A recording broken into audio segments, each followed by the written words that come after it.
keeping your job takes on a new meaning when those around you are losing theirs. But some experts say now is the time to come on out of that bunker and think about actually growing your career. Yeah, exactly. How do you do that? Maybe starting to think a little like a corporation. In today's Workit Wednesday, why you need a personal brand. Many U.S. companies survived the Great Recession by trimming staff and finding ways to boost productivity, which means all of us have had to work on upping our game and finding ways to prove our worth. Executive coach Chuck Bolton says one way you can do that is to build a personal brand. What do you mean by a personal brand, and exactly what is it? What are some examples of this? What I define as personal branding is really bringing your true self to your work and doing your absolute best at work.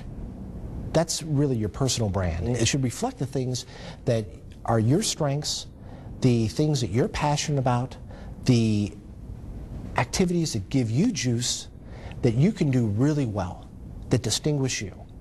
And it could be something as simple as providing great customer service. It could be taking on that messy project that nobody wants. It could be developing a network outside of the organization and connecting people inside the organization. It could be giving a speech at a conference. The examples that we can all resonate with would be Martha Stewart, and Oprah, Madonna, Lady Gaga, Shaun White, the gold medalist snowboarder. All have strong personal brands. And we've got other brands as well. That server at Caribou who goes the extra mile. The flight attendant who does a great job, not because she's paid more to do it, because she has real pride in her work. Or that babysitter that always seems to be available and does a great job with the kids and leaves the house in great shape. Those are people who have developed strong personal brands. How do I define my brand then and start to put it to work for me? So if we're going to build our own brand, the first thing we need to realize is that there is no roadmap. But what we can each do is to identify one or two areas within our work world that we can really lean into, give discretionary emotional effort, and make a real difference.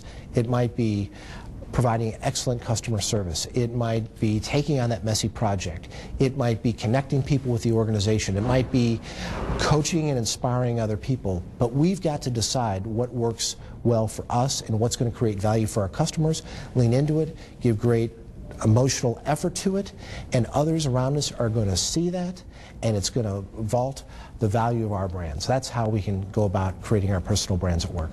Might seem obvious, but how is this going to help me in the workplace? Well, what this is going to do is going to distinguish you from the average performers out there. People don't want average service. You don't want average service at a restaurant. You want great service.